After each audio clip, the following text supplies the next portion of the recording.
Hi creative geniuses, let's get inspired for today's project. We're going to start thinking about our families. Think about what makes your family unique. What values does your family hold?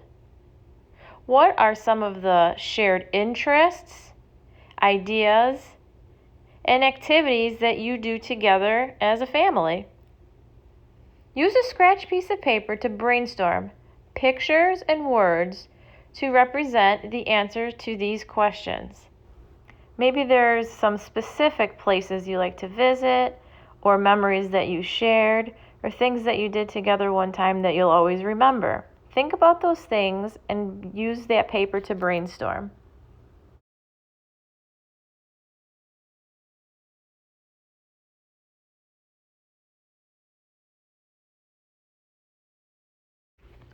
In today's project, we're going to be creating a type of heraldry.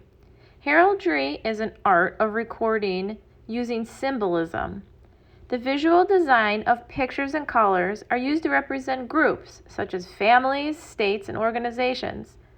The designs may show things such as achievements, ranks, and pedigree on items such as armory and flags. Heraldic shields were used by combatants, such as knights. The pictures have specific meanings and record history. It can be passed down and modified over time. Heraldry designs are personal, and they originally come from Europe. Other names you may hear related to a family shield are a coat of arms and a family crest. What items does your family have that shows or contains your family history? What are ways, or how do you, or how can you record things that happen or things that you want to remember?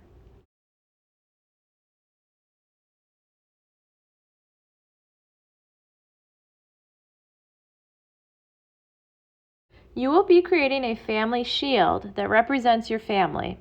You can use your brainstorming as a starting point to develop your ideas in your artwork. A shield has many parts.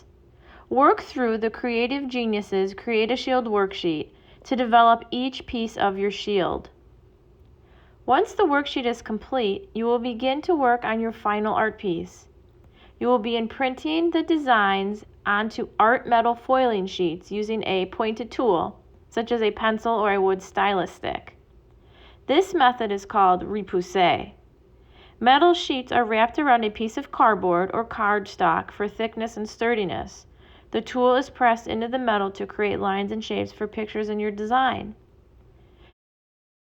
I'm going to draw out my design first on paper before I press it into the metal foiling. I am going to start with the shield shapes, and you can use a ruler or a straight edge for straight lines if that helps, on the paper and later on the tin foil.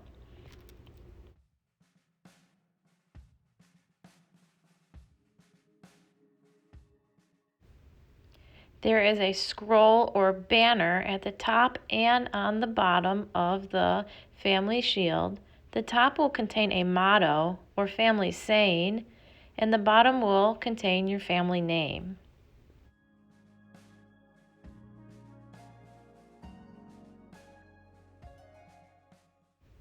I'm adding a fish to the top of my crest. It's usually an animal sitting up at the top, surrounded by some mantle and wreath decor. I'm not going to do a helmet. I decided not to do it in this one.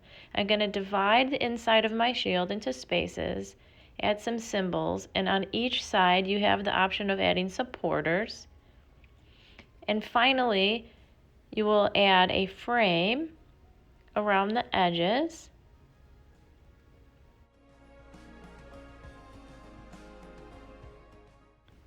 Before transferring this onto your metal foiling. Now you have two options here to put this design onto your final metal shield. You can either just eyeball it and just look and freehand this design onto your metal foiling, or you can place your picture on top of the metal foiling and just trace over it with a sharp tool, a wood stylus, or just your pencil, and you'll trace around all the lines that you made. When you lift up this paper, you will find that the design has transferred onto the metal sheet.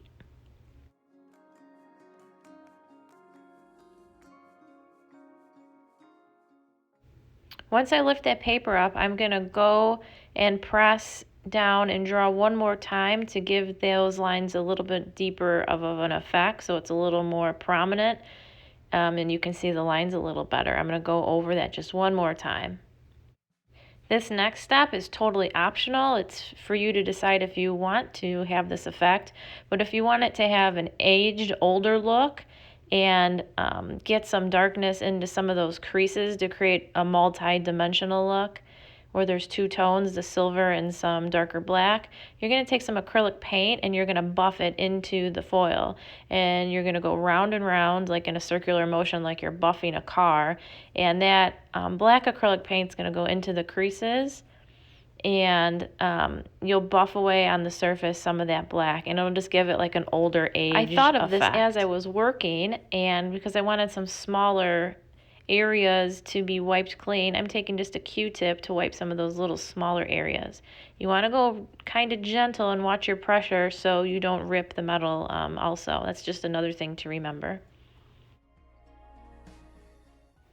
Another optional choice while you're making your artwork is if you want to add color. Now you can add the color before the paint or after, it's up to you.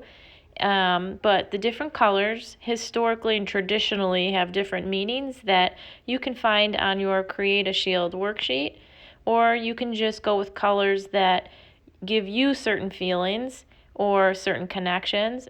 So using my permanent marker, I filled in a lot of blues and greens, which reminded me of the water and the beach and the lake and the ocean, which was the look I was going for, and I wound up being pretty happy with it.